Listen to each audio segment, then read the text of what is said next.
Well, it's still getting messier and messier in the It Ends With Us feud between co-stars Blake Lively and Justin Baldoni. I said that having read through Blake Lively's complaint, that it was evident to me that she was likely under the influence when she filed her complaint. Blake Lively and Justin Baldoni's legal showdown has become one of the most jaw-dropping Hollywood sagas in recent memory, pulling in A-listers, media outlets, and even political commentators. It's a story that could rival the twists of any big screen drama, and the stakes just keep climbing. But let's start where it all began. Blake Lively's explosive allegations against her former co-star and director Justin Baldoni. This isn't just another celebrity spat, it's a full-blown war with both sides coming out swinging and dragging everyone around them into the fray. So let's rewind to December 2024, when Blake Lively officially went public with her accusations. She claimed that Baldoni, who directed and acted alongside her in It Ends With Us, had created a toxic environment on set, crossing professional boundaries in ways that left her and others deeply uncomfortable. According to her initial complaint, filed through the California Civil Rights Department and later escalated to federal court, Baldoni allegedly engaged in inappropriate behavior, including making her feel vulnerable during intimate scenes without proper consent or preparation. She described a work environment filled with tension and discomfort, one where boundaries weren't respected and professionalism was questioned at every turn. You're not kidding when you say this is getting messier. The author of that book deleting her Instagram account, another who plays Baldoni's sister in the film, being harassed online. Now Blake Lively has always been seen as one of Hollywood's golden stars, effortlessly charming, talented, and seemingly untouchable. So when she stepped forward with these allegations, it sent shockwaves through the entertainment industry. Many applauded her for taking a stand, seeing her as a voice for women in the workplace who might otherwise stay silent. But as we know, Hollywood loves its drama, and this case was about to get a lot more complicated. Justin Baldoni wasted no time firing back. He denied every single claim Lively had made, calling her accusations baseless and harmful.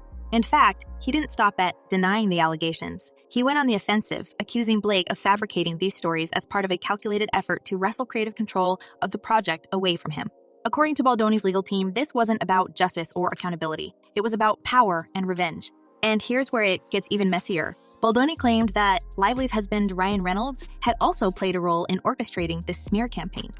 They believe that it's a continuation of the smear campaign that Blake initially claims happened while they were promoting the film. Just imagine the behind-the-scenes chaos. Two Hollywood powerhouses, both with massive fan bases and equally massive egos, battling it out not just in court, but in the court of public opinion. And then, of course, their legal teams started flexing their muscles, turning what could have been a private dispute into a full-blown media circus. Creepy Baldoni.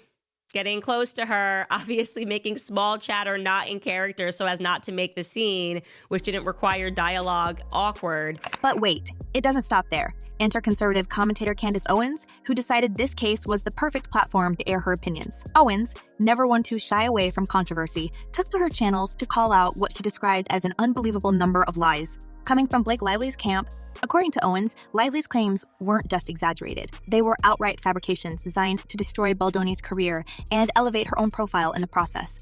Owens accused Lively of manipulating emotions and playing the victim card in a way that felt, in her words, calculated and cruel. Literally, I'm just asking the question, like, how are women allowed to do this, to take something and to make it sound like you survived, because that's what it sounded like to the public. And if you're wondering why Owens even got involved, it's likely because this case has touched a nerve far beyond Hollywood. It's not just about two celebrities clashing. It's about power dynamics, gender politics, and the blurry line between professional grievances and public manipulation. Owens positioned herself as a truth teller, someone willing to cut through the noise and call out what she saw as blatant dishonesty. Her take, that Lively's case was less about justice and more about controlling the narrative.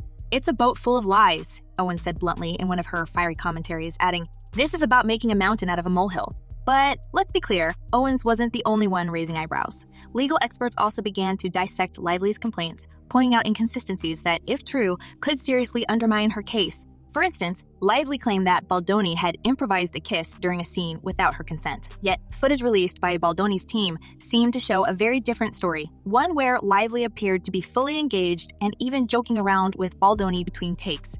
This raw footage threw gasoline on an already raging fire, with critics arguing that it contradicted Lively's narrative and raised questions about her motives. Major scoops. I mean, everybody's talking because the sink is shipping and people want to get onto lifeboats. So let's jump right in. Welcome back to Candace. And then there's the matter of subpoenas. Lively's legal team went nuclear, issuing subpoenas to phone companies, internet providers, and even Baldoni's publicists in an attempt to uncover a so-called smear campaign against her. According to Lively's team, these records would provide irrefutable evidence that Baldoni and his associates had conspired to tarnish her reputation. But Baldoni's lawyers quickly labeled this move a massive fishing expedition, accusing Lively of overreaching and trying to dig up dirt where none existed. Critics of Lively's strategy argued that this aggressive approach might actually backfire, making her look desperate rather than determined.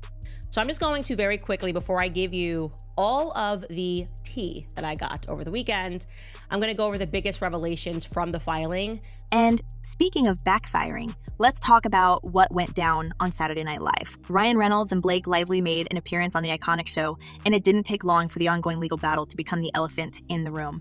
Reynolds delivered a joke that many interpreted as a thinly veiled jab at Baldoni, while lip readers dissected a behind-the-scenes exchange between Lively and comedian Amy Schumer.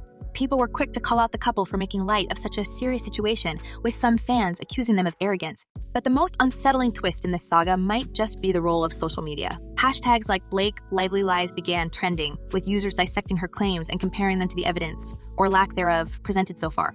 One fan wrote, "Seems Lively has big full mouth of lies. Didn't realize she's a dangerous drama queen." Meanwhile, others pointed out the questionable timing and scope of her subpoenas. Her lawyers lied about the scope of the subpoenas, another user claimed. They literally lied, but everyone could get in trouble for making that accusation.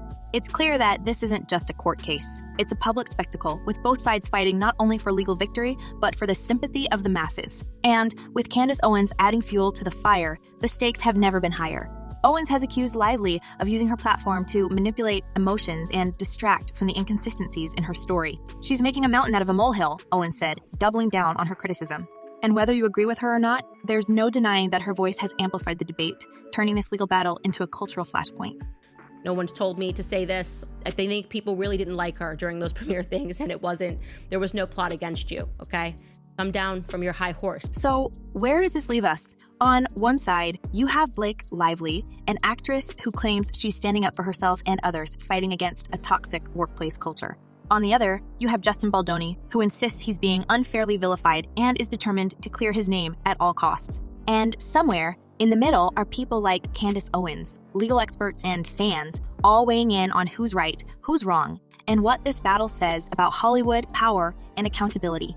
The Blake Lively and Justin Baldoni saga only heated up further as the courtroom drama spilled into the public arena, dragging in not just the stars themselves, but also their friends, allies, and even unwitting bystanders.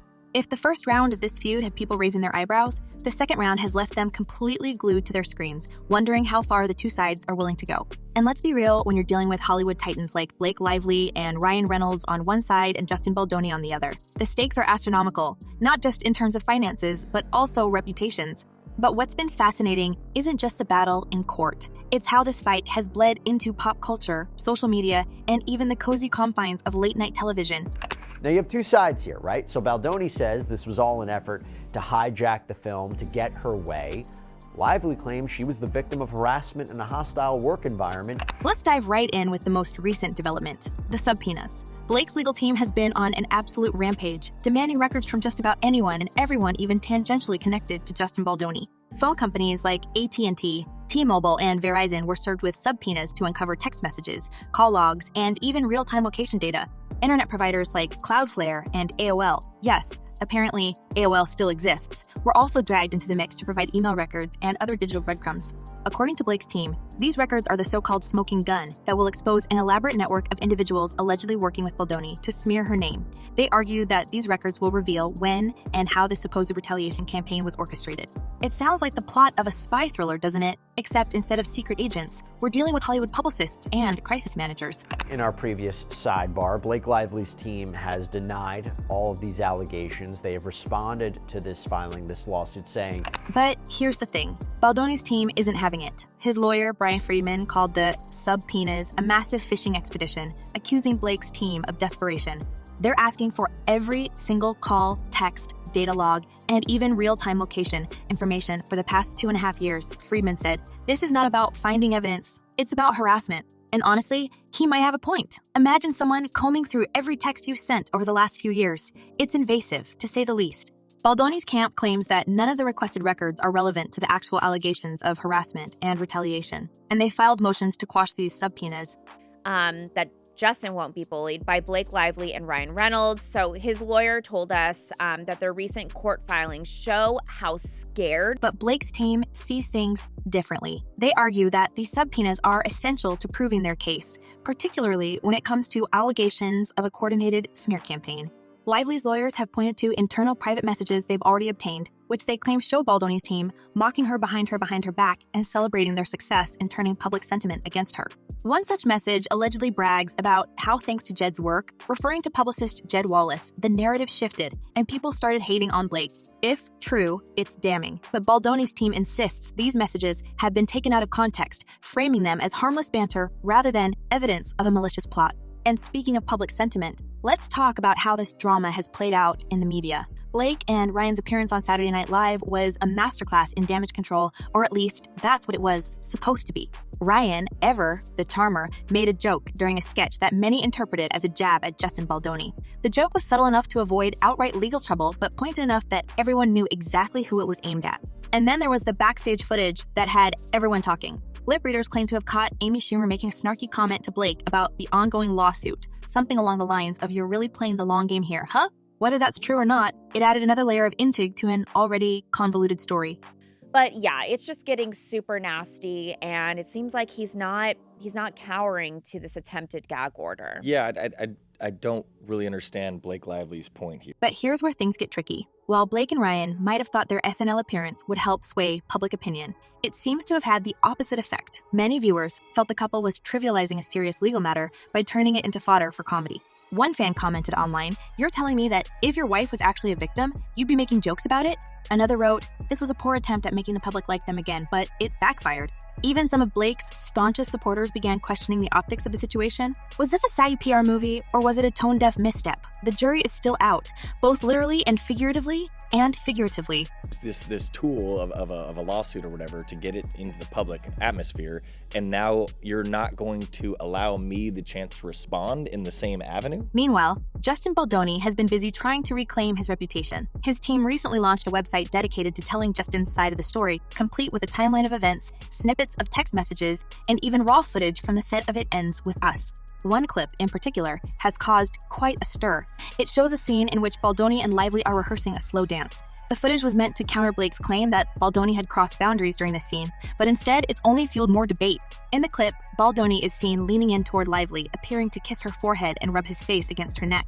Blake's team argues that this is exactly the kind of unprofessional behavior she was talking about. Baldoni's team, however, insists that this was all part of the scene and that Blake's discomfort was never communicated at the time. New video released by lawyers for actor Justin Baldoni shows unedited footage from the filming of It Ends With Us. And let's not forget the nice pool debacle. In what can only be described as a bizarre twist, Baldoni's legal team has accused Ryan Reynolds of mocking him through a character in the Deadpool franchise. The character, named Nice Pool, is portrayed as a hypersensitive, overly emotional man with a top knot, a look suspiciously similar to Baldoni's signature hairstyle. Baldoni's lawyer Brian Friedman called it a deliberate attempt to mock, harass, ridicule, intimidate, or bully his client. Reynolds hasn't commented on the allegations, but let's be honest, this kind of petty shade is exactly the sort of thing Deadpool would do. Whether it was intentional or not, the Nice Pool storyline has added yet another layer of absurdity to an already surreal feud. Shutting down a woman's claim. She is claiming that there was harassment. He's saying none of it is true, never happened, never did. But what about the long-term consequences? Hollywood insiders are already speculating about how this legal battle will affect the careers of everyone involved. For Justin Baldoni, the stakes are particularly high. Reputation management experts have warned that even if he wins in court, he could still lose in the court of public opinion. Baldoni has reportedly already lost out on several job opportunities, with studios reluctant to associate themselves with someone embroiled in such a messy scandal. One expert put it bluntly, even if all accusations are proven false, he is now seen as a liability. As for Blake, the fallout could be just as severe. While she's managed to maintain a relatively unblemished image throughout her career, this lawsuit has cast a shadow over her reputation. Critics have accused her of being manipulative and self-serving, and some fans have begun questioning whether she's as authentic as she appears. And then there's Ryan Reynolds, whose involvement in the case, both as Blake's husband and as an alleged participant in the smear campaign, has raised eyebrows. Could this legal drama tarnish the power couple's carefully curated image as Hollywood's golden duo? Only time will tell.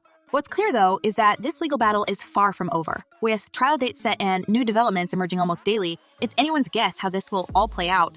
Will Blake and Ryan manage to turn the tide in their favor? Or will Justin Baldoni's counteroffensive prove too strong to overcome? And perhaps most importantly, what does this case say about the way Hollywood handles conflict, power dynamics, and public accountability? Let us know your thoughts in the comments below, because this is one debate that's far from over. Until next time, stay tuned for more updates on this unfolding drama.